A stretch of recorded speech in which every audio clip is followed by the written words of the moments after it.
Okay तो guys ये देखो हालत बाइक की। अभी मैं बेलगाम से आ रहा हूँ। ये खानापुर का फॉरेस्ट रोड है। अनमोड़ पहुँचने को आया मैं। ये देखो ये सामने स्ट्रेच हमेशा ख़राब रहता है। ये जितना 15 किलोमीटर का होता है वो। तो अभी ये यहाँ से वहाँ तक कुछ गाड़ियाँ दिख रही होगी शायद आपको। ये देखो ये वहाँ तक ठीक है वो।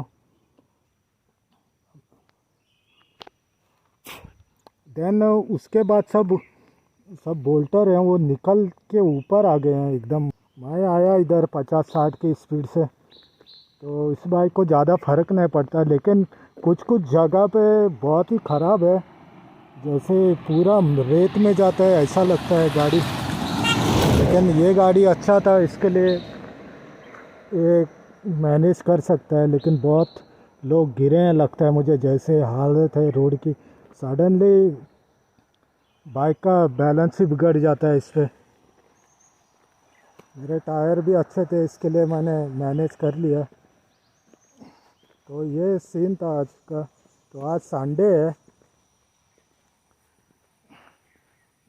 आज संडे है 6 तारीख। तो राइड करके आया हूँ मैं उस तरफ। चलो चलते हैं अभी।